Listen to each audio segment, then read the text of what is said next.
Get ready to take a flamethrower to the official narrative and learn what the elites don't want you to know. You're listening to The Tom Woods Show.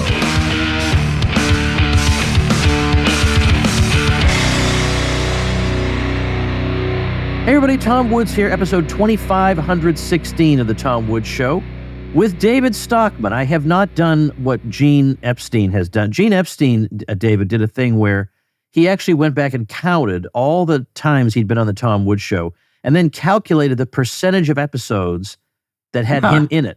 So I don't know what yours is. I mean, it's not 1%, but I mean, it's but it's been quite a few times over the years, and we covered a lot of good topics. And for some reason, things don't get better. They continue to trend in the wrong direction, but at least we can talk about it. We can alert people to it. We can explain what we think is going on, and that's the best. That's right, and it guarantees you a semi-permanent place in the Tom Woods Show rotation. So there is that consolation. Okay. So for anybody who doesn't know, and I find that hard to believe, David Stockman was a U.S. congressman before becoming the director of the Office of Management and Budget under Ronald Reagan.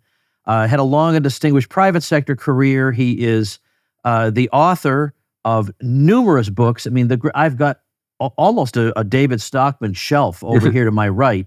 Okay. But for my money, the book, The Great Deformation, The Corruption of Capitalism in America is my favorite because it really is a systematic, I would say a kind of a revisionist economic history of the 20th century, including in the 21st century with the bailouts and stuff from 2008 that we were told were necessary to keep things going. So I really, really appreciate the work you're doing. And of course, you can read David's work at davidstockmanscontracorner.com. May be the longest website name you've ever typed in, but it'll be worth every keystroke. So welcome back, David. Yes, I'm glad to be back, and I appreciate you mentioning the book, The Great Deformation, which I put out in 2013. But the reason that we go back into history, really back to the creation of the Fed, even before that, the gold standard economy that boomed in the late 19th century, the Fed, the original rationale, the roaring 20s, the mistakes that were made, the Great Depression that wasn't caused by the Fed and the central bank. Now, all of this I felt necessary to revisit because they kept insisting in 2008, during the time of the Great Financial Crisis, that this was like a totally new circumstance and that the whole economy was falling apart. The financial system was going to implode into some kind of black hole. And therefore, the massive money printing, the bailouts, the TARP, $800 billion that was handed out to Wall Street and the auto industry and the rest of them was all necessary in order to prevent a catastrophe. And this was totally wrong. It was made up. It was a rationalization for the big spending, the big borrowing, and the money printing that was already going on at the Fed. And I felt it was necessary to really clear the air about why all these massive bailouts were wrong and unnecessary. And to do that, we had to basically defeat the argument of Ben Bernanke, who allegedly was the second greatest scholar of the Great Depression after Milton Friedman, and said the same thing all over again unless we turn on the printing press. And you know what he did? He took the balance sheet from $800 billion to about $3 trillion in less than 13 weeks. So we had to basically disprove that entire, proposition, that entire predicate. And that's why it ended up taking 700 pages to do it.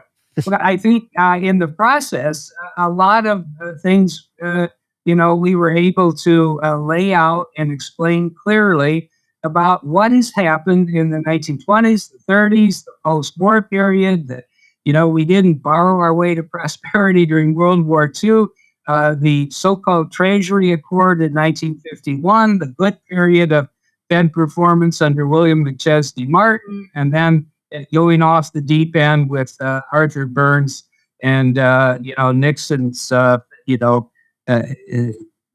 destruction of the gold standard in 1971 at Camp David. Anyway, that's a lot of history.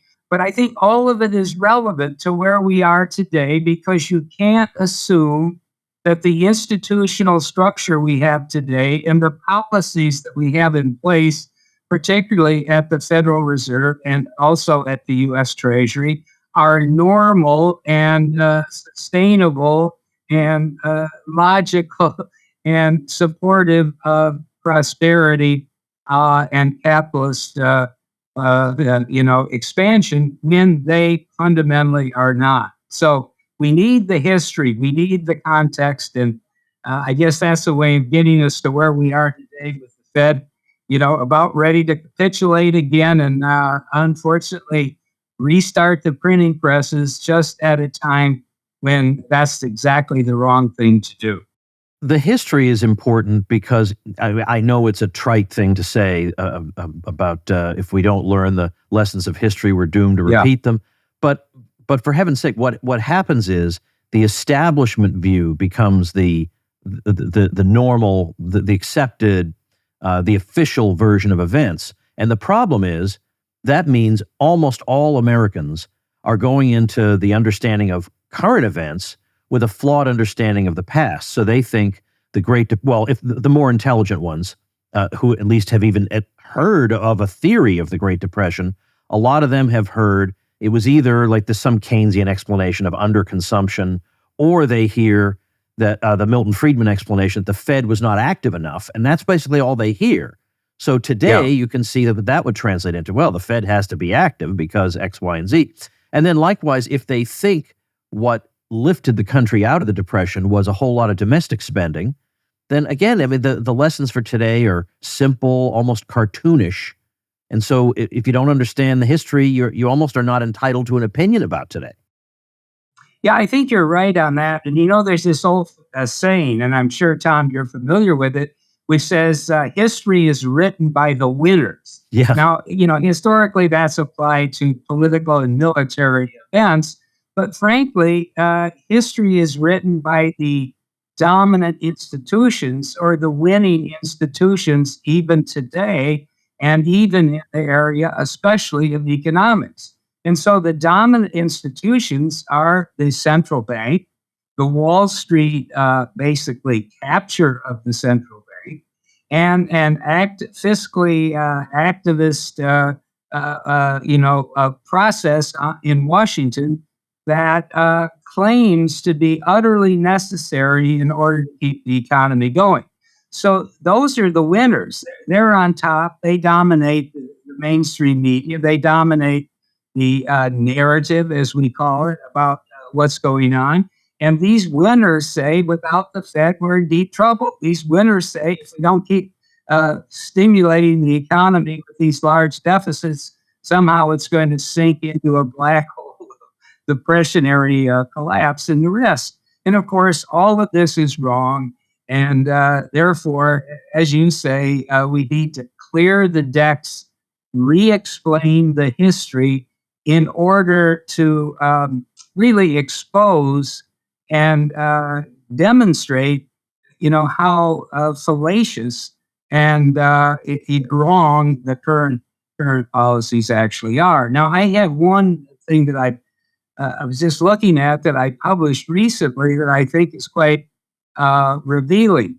In 1951, there was this famous episode where there was an accord between the Federal Reserve and the Treasury. And basically what it was, without going into a lot of detail, was it was the end of the World War II financing scheme in which the federal government decided that the Treasury bill could not yield more than 3/8 of 1%, and that the Treasury bond, the 10-year bond or the long bond, could yield, no more than, I think it was 2%, somewhere in that range.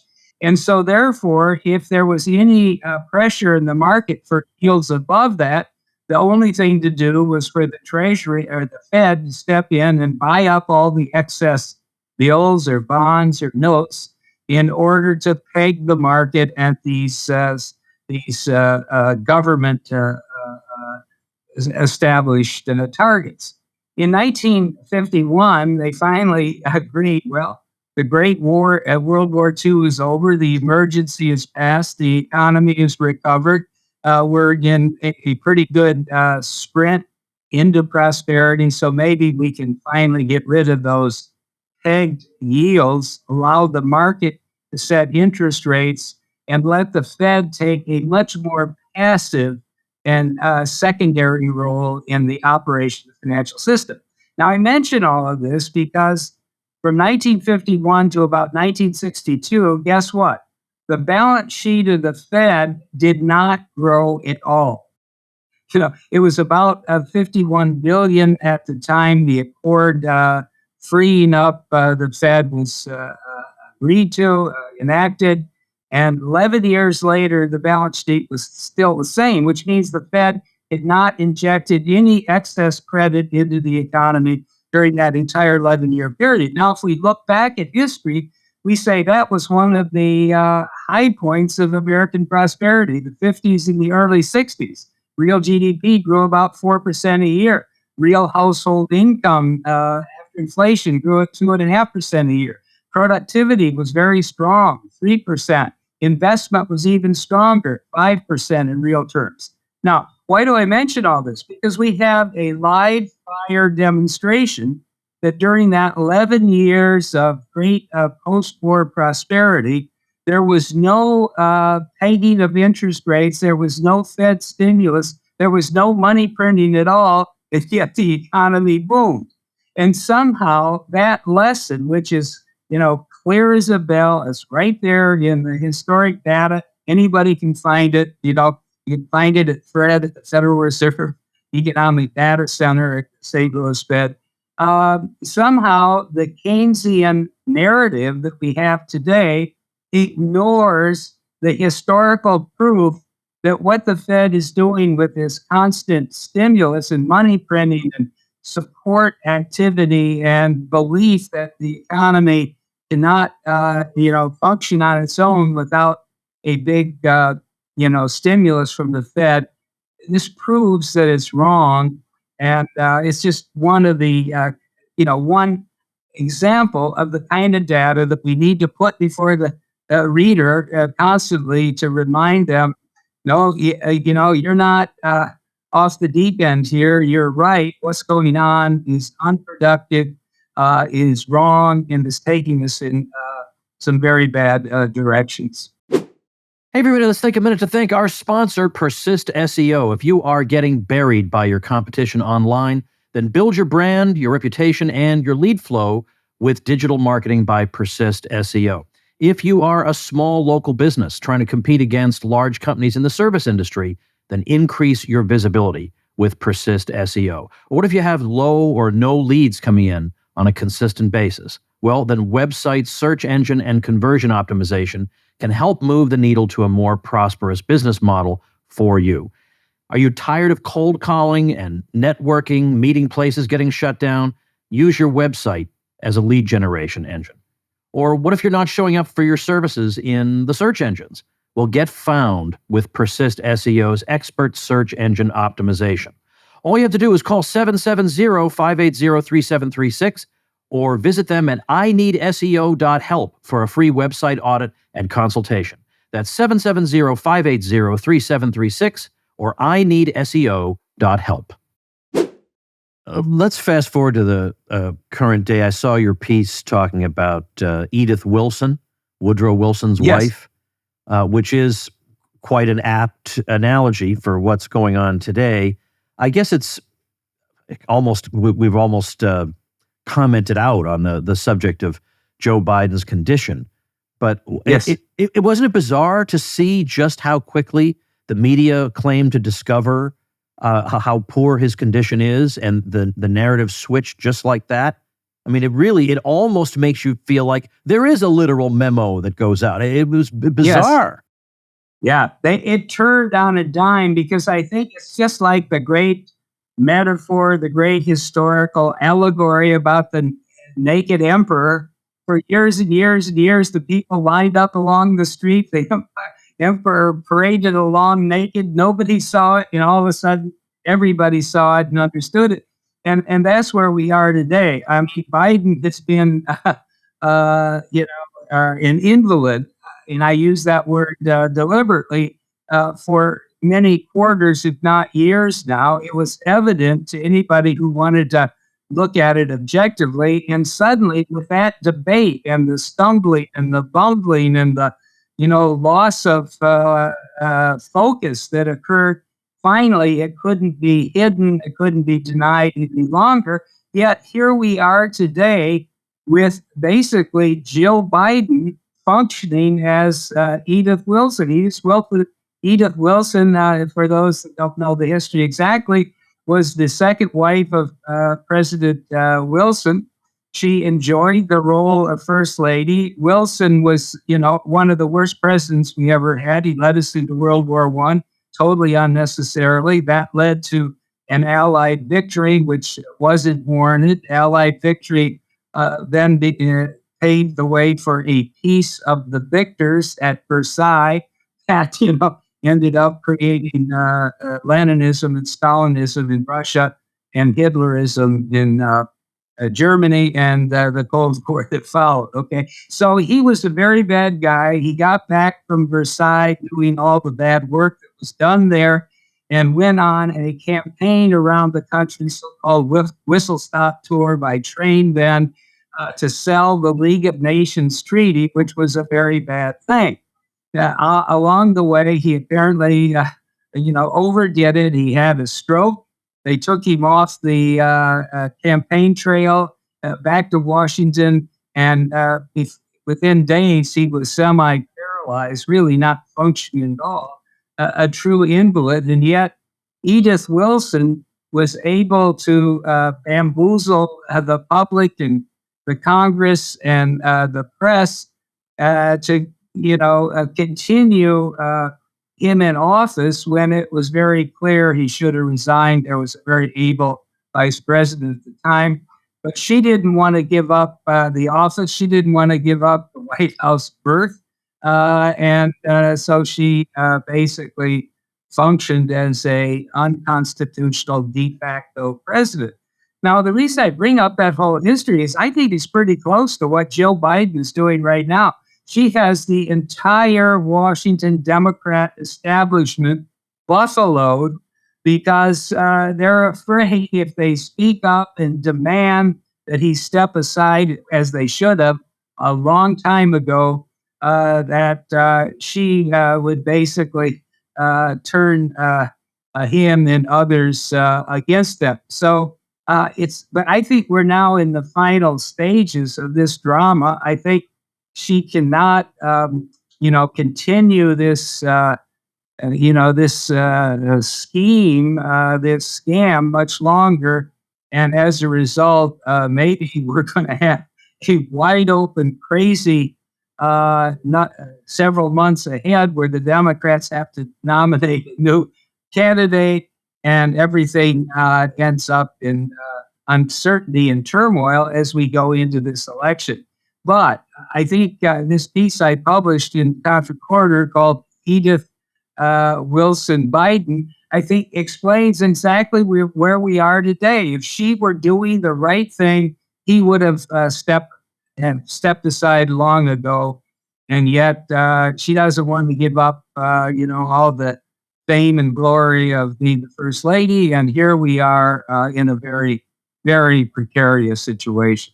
In a way, it's everything the Democrats fully deserve, because if number one, if they try to change the nominee to somebody other than Kamala, then because they've pushed nothing but dumb identity politics forever, you'll get a huge constituency that just won't vote because they snubbed the black candidate, and because they'll claim it's because of racism, but actually the reason would be she's extremely dumb and unlikable.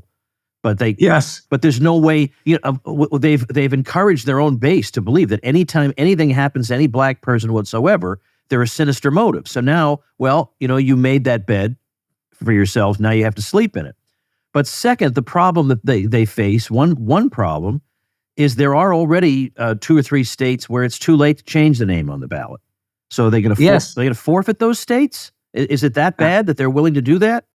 Yeah, well, I think you've hit the nail on the head. And, when it comes to Kamala, it's almost as if there's this phrase, they hung themselves on their own petard of identity politics. Okay. She would be their last choice among, I would say, 90% of the Democrat leadership in Washington based, political system, and yet they're stuck with the problem of a woman of color. They're stuck with it.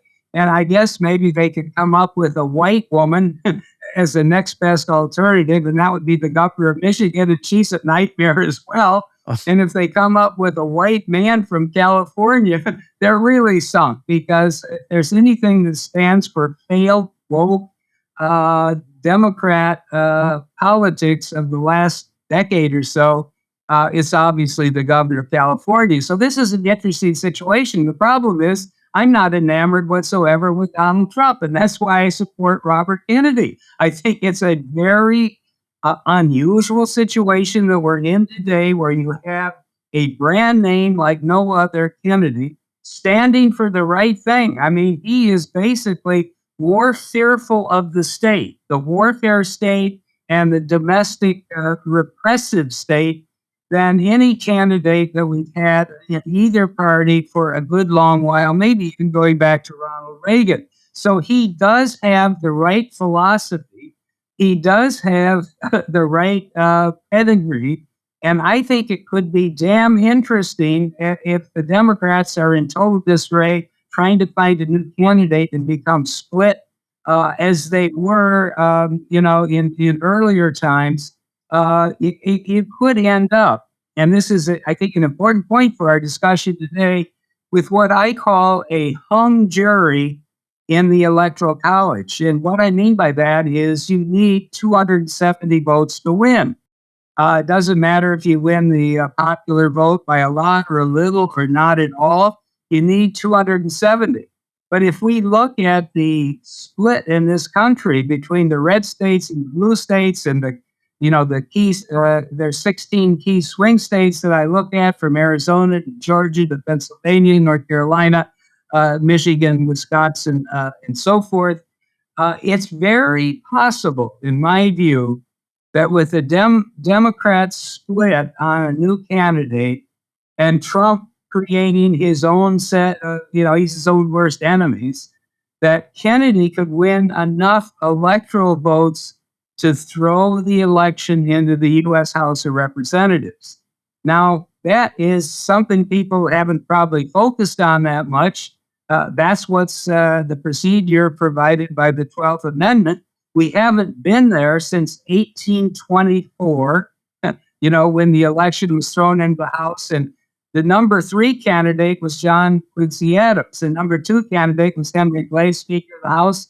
And the number 1 candidate, in the Electoral College, nobody had a majority, was Andrew Jackson. They ended up electing the 3rd candidate, John Quincy Adams, because there was not a majority for the other 2. Now, why do I bring this up? Well, the answer is, in the U.S. House, you have to have 26 states in order to win the presidency under a 12th Amendment or so-called contingent election process. Right now, there's 26 red states, 22 blue states, and a couple of split delegations, 50-50. So it is very possible that by the time we get to November, that the Democrats will throw in the towel, because their candidate will come in very badly behind Trump. They will have no way of stopping Trump except to line up behind Robert Kennedy and throw a lot of those blue state votes in the U.S. House to Kennedy. So it sounds far-fetched, and I agree. This is a low probability scenario, but it's possible that in a hung jury in the Electoral College and a down to the wire vote in the U.S. House come January 2025, that you could elect a third party candidate who basically would turn the system upside down. Kennedy is the one guy that can get us out of the forever wars. He's the one guy that understands that government is not your friend most of the time, and it needs to be curtailed and contained per the constitutional process. He's a real constitutionalist, which is, unbelievable because Trump has never read the Constitution, and Biden does everything he can to overwrite it and, set it aside. It's, okay, first of all, let me say in your defense that everything about reality in the past 8 years has been far-fetched, so Yes. you can't rule anything out on those grounds alone. Now, the thing is, Kennedy, though, when he's talking to progressives, and I hear his economics, a lot of it is just awful, and his environmental stuff is just awful. And you could say, all right, but the Trump people are not fantastic on economics, but they're way better than this guy. And even though I might like him on a lot of things, at least Kennedy, if I talk to him about Ukraine, he can sit there and talk to me about it for a while, and I know where he's going to stand. He's not going to stab me in the back on it. Yeah. Well, see, that's the thing. He is amazingly well informed and educated about an array of issues that's actually pretty mind-boggling. And, Tom, you study this stuff for a living every day. I do. And yet when I listen to him, or I've had many conversations with him, I got to give him some advice privately from time to time. He is amazingly well-informed and thoughtful about a lot of things, including the fact that the old-time, Democrat liberalism of the 1970s and 80s is in many ways obsolete. And he understands the debt can't keep growing at the 35 trillion it's at today, 40 trillion sometime next year, 60 trillion early 30s, and 140 trillion by the turn of the century. He understands that. And he also understands that until we drastically contain and roll back the warfare state, there's no chance of even beginning to make the numbers, add up to a sustainable fiscal policy.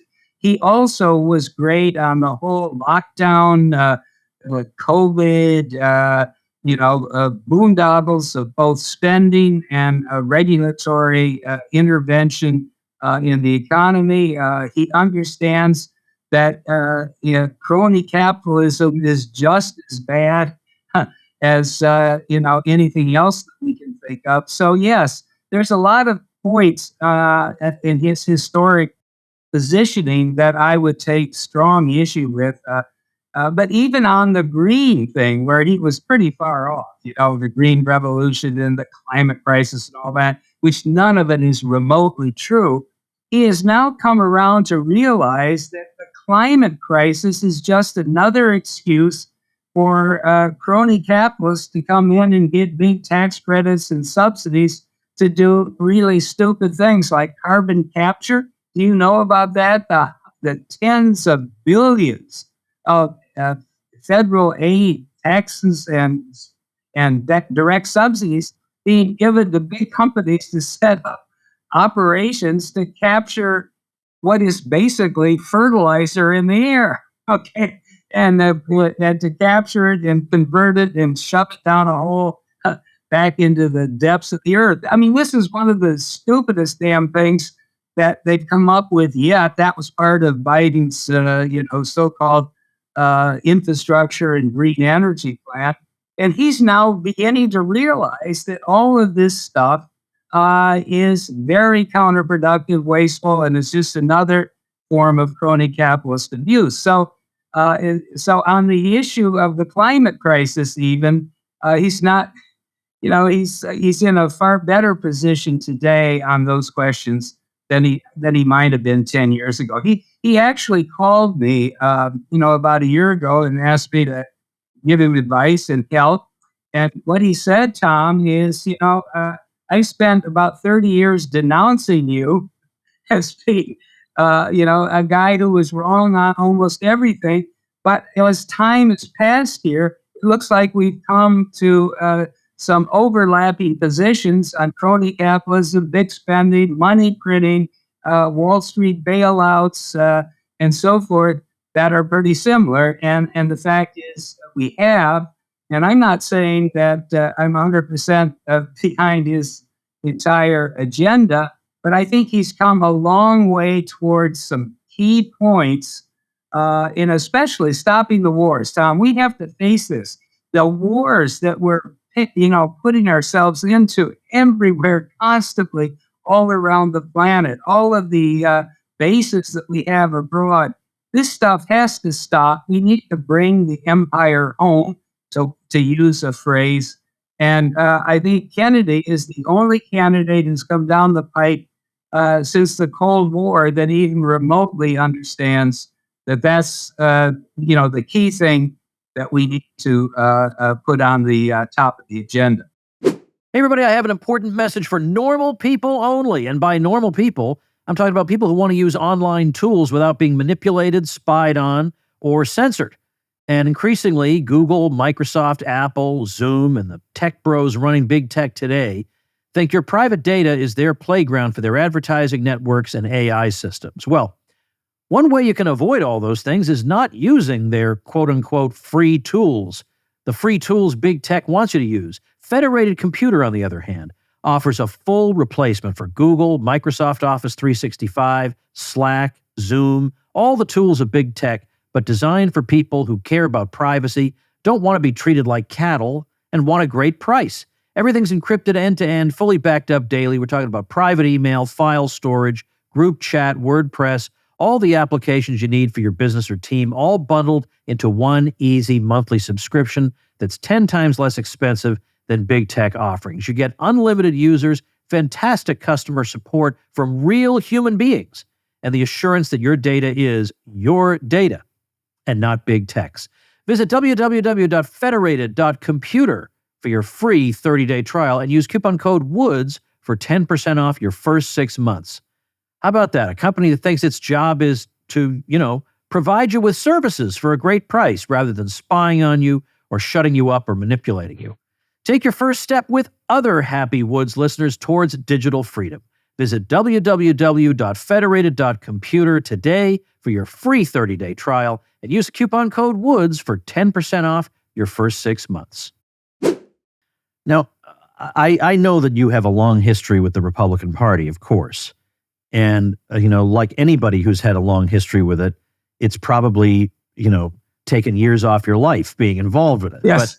But at the same time, is there anything that makes you think, for example, the fact that somebody like a Vivek Ramaswamy gets the intensity of support that he's had. Now, not electoral support, but he came out of nowhere. He's got an unusual name. No one's ever heard of him. But he is being cheered by everybody, or a whole lot of the Republican grassroots, even though he's much harder core and more consistent than Trump. It's like in their hearts, they know they should be supporting what he's saying. So doesn't that make you think that maybe there is some hope? Not that Vivek is 100% correct, but there's some hope for the Republican Party? Yeah, well, it says there's some resilience out there in the rank and file, in the grassroots, because he really is a very articulate, fluent, focused guy who understands that half of the narrative that comes out of the Beltway, I call it the uniparty narrative, is wrong, needs to be challenged, set aside, and different policies put in place. And the fact that he was able to get a response out there in the primaries, not enough to make a difference, but still a response gives you some hope. There are obviously some Republicans who I think are beginning to get what we're at. I really like Tom Massett. He is really good, the congressman. And Rand Paul, I wish somehow history had been different and he had been selected as the candidate in 2016. We'd be in a totally different place than we are today. But there are these elements. But here's the problem. When it comes to the establishment that runs the party in Washington, they are uniformly totally brainwashed by neocon, big government, Washington, war capital of the world preoccupations. And they constantly, Lindsey Graham, give me a break, Mitch McConnell. we've had 3 or 4 different speakers who can't seem to get Republican speakers out of their own way when it comes to obvious things like the stupidity of the intervention in Ukraine. It should be pretty obvious to anybody that Russia, with 2 trillion of GDP, isn't a threat to NATO with 45 trillion of GDP. What are they thinking? Putin may not be a prince of men, but he's not stupid enough to invade Poland, because he knows that for 300 years, Russians and Poles have hated each other, and that the cost of occupation would be far, far, far more costly than it would be worth. Anyway, all of this stuff is pretty obvious, and yet the Republican leadership in Washington can't seem to get off the dime when it comes to the forever wars and this whole neocon view of the world.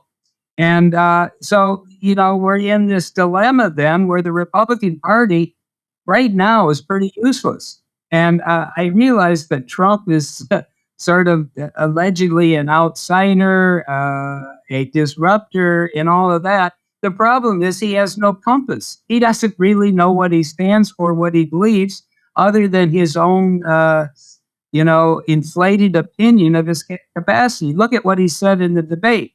In the debate, he said, well, the question was, well, what are you going to do about the Ukraine? His answer was, if I had been in office in the last 4 years, there wouldn't be a war. Well, who knows? Okay. But that's not the right answer. Okay. What are you going to do today in a situation where we, put $200 billion down a rat hole? Trump, who knows what he's going to do? He gets, a guy who put Pompeo into the CIA and then the State Department, a guy who, drafted John Bolton, the worst, neocon warfare state warrior, if you could use that term, that you could imagine.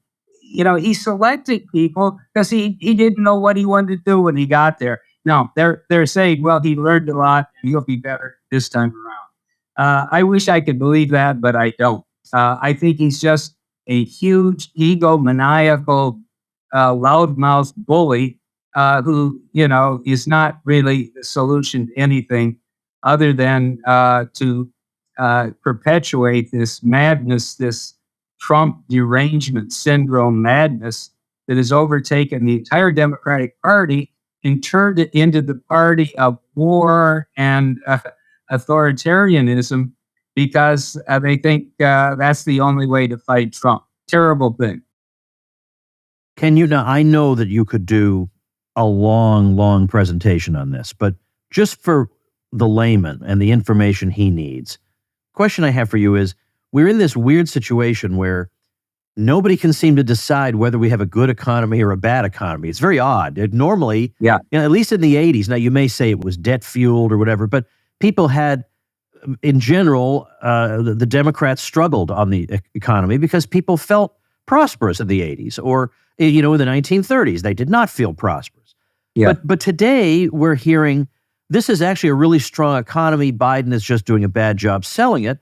And on the other hand, you hear people saying, young people saying, my generation is going to have it worse than my parents' generation. And so how do we make sense of this? I mean, and again, I know we could get into really, really deep in the weeds, but what are the fundamental facts about this economy today that should influence how people conclude about this? Well, I think we have structurally a weak, unsustainable economy because productivity growth has been abysmal, okay? Investment has basically been channeled away from Main Street and productive plant equipment and technology, and basically into Wall Street speculation, stock buybacks, M&A takeovers that put a lot of companies together and take them apart, put them together. I mean, and so all of this bad money created by the Fed is generated a financial environment and a capital market that is not supporting sustained investment, productivity, and real growth of income and living standards. Now, why does it seem like it's stronger than I'm suggesting? Well, because we've had such massive fiscal and monetary stimulus, much of it's still rolling around the system because of all this huge buildup of cash that came from all the stimmies, during the COVID period, 2020, 2021, 2022, that the economy is basically living on borrowed money that's running out quite rapidly. So I think it's been a false prosperity. It's been a prosperity borrowed from the future in the form of massive public and private debt. Now, remember, we thought we learned a lesson back in 2007, 2008. The economy allegedly almost collapsed, and we had the great financial crisis. And they said, well, there's too much debt. We've got to, start living within our means and curtailing the growth of debt. Well, the reason I mentioned this, Tom, is that at the time of the financial crisis, the total public and private, we're talking government, households, and business combined, was roughly 50 trillion. It's 100 trillion today. Okay, so we didn't learn any lessons. The economy became even more addicted to debt, both public sector debt, massive corporate borrowing, basically for purposes of speculation, and household borrowing to live beyond their means. And so we got, kind of the simulacrum of prosperity, but not the real sustainable thing. That's in a short a version of it. That's my view of where we are today.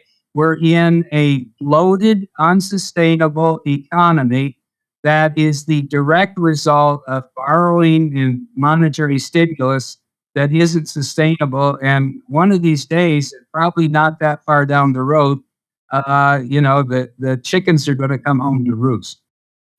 Yeah, it looks like we're living through it. I mean, people compare this to the inflation of the 1970s, and people who lived through that are recalling that now. But that did come to an end ultimately. But it came to an end through a fairly bold choice for Federal Reserve Chairman and bold, a bold monetary policy that was willing to sit and let things get pretty rough for a short while in order to clean out the system. But I don't see any prospect of anyone even thinking that way these days.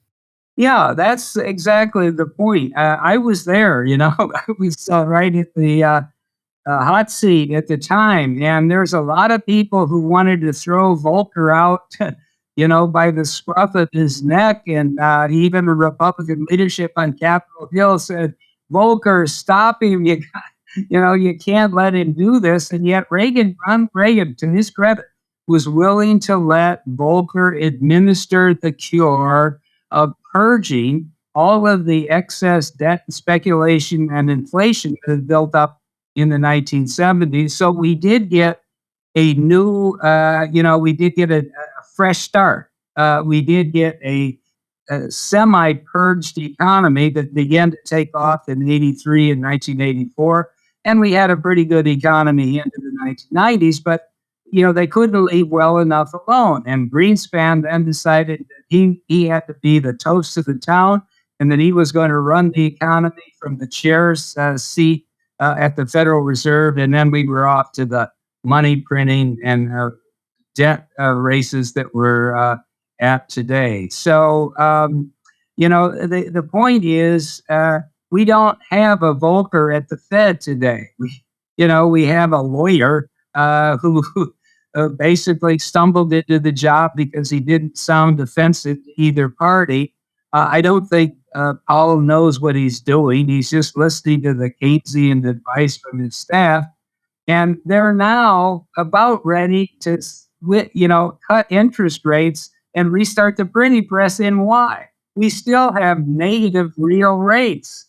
We still have an economy that's waterlogged with excess, Federal Reserve credit. They shouldn't even be thinking about cutting rates for, I think, several years to come, given how much, we've injected into the economy. Let me give you sort of a little proof of that in terms of numbers, because I think it's important to understand. I think the big final failure happened in 2006 when the Republicans put in two very bad people in key positions. Paulson, the Secretary of the Treasury, he was the Goldman Sachs man, and Bernanke as chairman of the Fed, and he was basically a recycled Keynesian, a student of Milton Friedman who was wrong about money in the Great Depression. In any rate, the balance sheet of the Federal Reserve was $800 billion then. The Fed was 92 years old, so it was like it had been an Ohio State offense for more than 9 decades, a couple yards forward in a cloud of dust.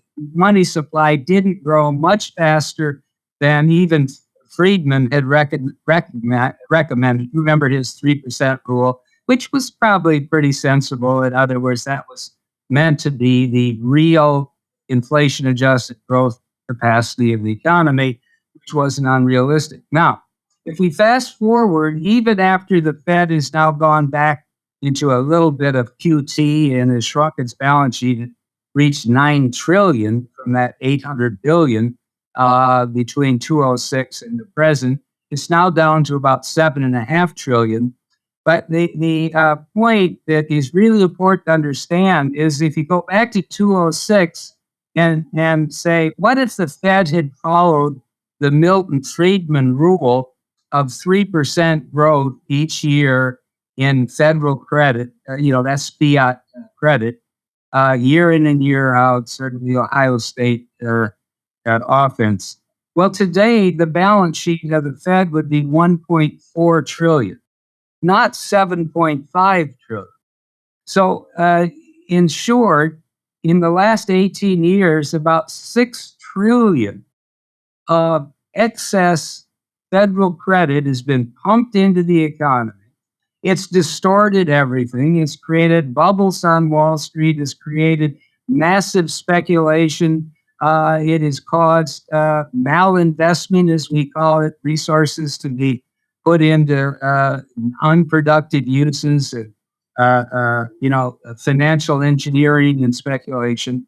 All of this as a result of this failure to tame the Federal Reserve. So I think that's kind of a demonstration, a documentation of how far off track we are. And yet here we have a Federal Reserve after all of that excess money. In other words, they're $6 trillion ahead of the game. In other words, that $6 trillion probably should have taken 2 or 3 decades to produce, but they did it in 18 years. And yet they're now saying, when can we please start cutting interest rates and injecting more Federal Reserve credit back into the economy? That's where we are today, and that's the real danger. But unfortunately, the Uniparty, and I don't want to beat the bush too hard on this, but have you heard Trump say anything about taming the Fed? No, he wants them to print more money. He wants even lower interest rates. Have you heard Biden or any of his wannabe replacements say anything about the core problem of a rogue central bank? Not at all. The only guy in this whole political debate today who understands the Fed is out of control is strangely Robert Kennedy, who really does want to fundamentally bring its charter in quite dramatically. I think maybe the truly demoralizing part of all this is that the average person still doesn't know anything about the Fed, but I would say over the lifespan of the Fed's existence, there is more public awareness of the Fed and of the problems that it causes, that viewing it not simply as a series of wise managers of the economy who are indispensable to its proper functioning, but as you say, a source of distortions and business cycles and all the rest. So here we are at the state of public knowledge that is the highest it's ever been on the Fed, and yet we have almost no political will whatsoever to do anything with that knowledge. I mean, those of us who have it do, but yet, as you say, the Uniparty isn't going to do anything with that. Yeah. Well, the Uniparty loves what the Fed is doing because, on the one, it makes it so easy to spend and borrow because it represses interest rates and creates a false sense of, a cheap carry cost for this massive and growing public debt. And they also love it because it causes big prosperity, big bubbles on Wall Street, hard a small piece of which gets recycled into campaign contributions and other, political lucre, as I call it. So the only way this is going to change is if we finally get a public,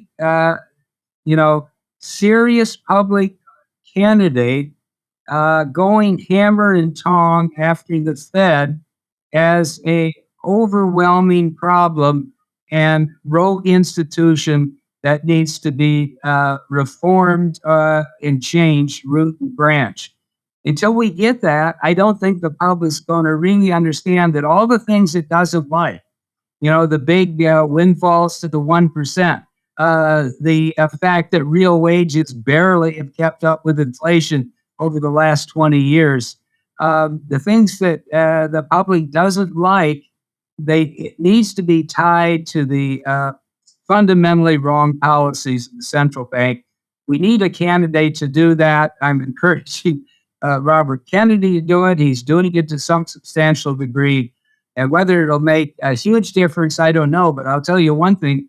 If this scenario that I talked about, low odds, but a possible scenario of an election in the U.S. House, if he got elected, they'll be shaking in their boots on Wall Street because they know his first priority would be to bring dramatic change to the Fed, shut down the printing press, and get them out of the crony capitalist bailout business.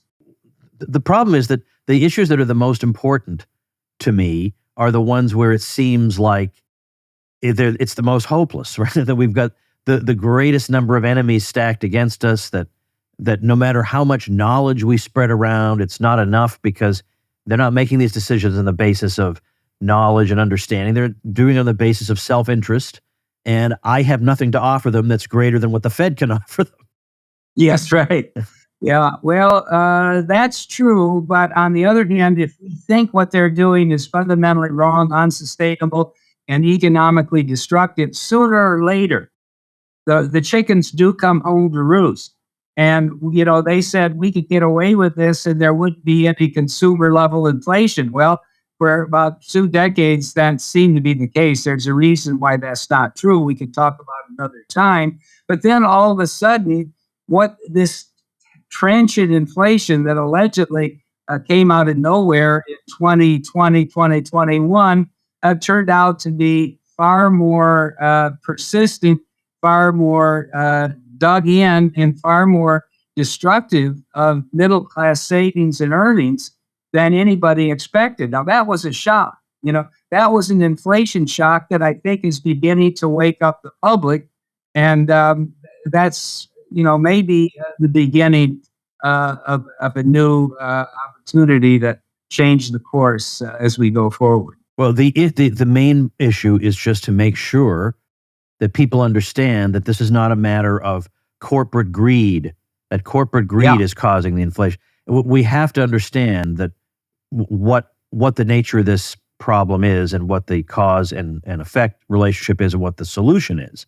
Now, meanwhile, I'll just get one more thing and I'll let you go. But one of the things you hear from time to time, let's say from an Elizabeth Warren, is that, well, corporate profits are at an all-time high or some kind of thing like that. And so that, implying that they don't have to be raising their prices. They're just doing it to exploit the general public. Because look they're all a bunch of fat cats all doing great. So how do you answer Elizabeth Warren? Well, I mean, fundamentally, her economics are wrong. Okay, the reason we have inflation is they're putting all this credit into the system without equal expansion of supply. When you get more demand, credit fueled than supply based on Main Street production, you're going to end up with higher prices. And some of that will show up as corporate profits, nominal profits, but it's still not real. It's unsustainable. And we just have to somehow explain to the public that, they're being scammed. And she's wrong about corporate profits. That's not the problem.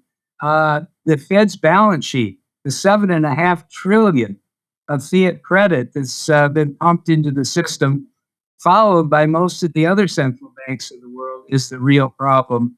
And we just have to keep explaining that and, illustrating that, amplifying that the best we possibly can. Well, I strongly recommend that folks check out, and I know you're going to be typing for a minute and a half to get this in there, but David Stockman's ContraCorner.com. I'll link it in the description of the video. Also at tomwoods.com/2516, which is our show notes page for today. David Stockman's Contra Corner is where you get top-notch analysis. You can not only have your opinions, but really, really bring the receipts and be able to persuade people, because you're going to have way, way more information than anybody else. And plus, I like your style. I mean, you give us the facts just as they are. They give us the numbers, but that just beneath the surface, that combination, what I call that, like a combination of sarcasm and contempt that we need in these situations. Yes, is never far from the surface in your writing. Yeah, you don't want to overdo it, but on the other hand, you want to make it clear that the mainstream narrative is misleading people, that it's not really logical or rational, and that we need to not be intimidated by the fact that CNN and the Wall Street Journal and the Washington Post keep repeating the same erroneous messages. So you do need to use a little satire from time to time to make that clear. Well, David, I appreciate your time. I hope people will check you out, and we'll see what November holds. But I'll tell you something: if your scenario, which you admit might be a bit far-fetched, if that comes to pass, I don't know. I think you deserve a prize, a trophy, a plaque for seeing that. Well, yeah, we'll all be watching, but sometimes history gets in a rut and then suddenly it jumps out of the ditch, and that's about where we are now. And let's hope for that we break out of the rut with this unexpected scenario in November. Well, we will wait and see. David Stockman, thanks so much. Great to be with you, Tom. And thank you, ladies and gentlemen. Make yourself and those you love less vulnerable to the regime, both mentally and physically. Get more forbidden information at tomsfreebooks.com, and be sure to subscribe to the show wherever you listen. See you next time.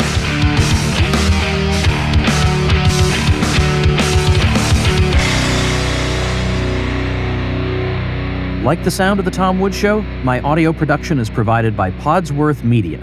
Check them out at podsworth.com.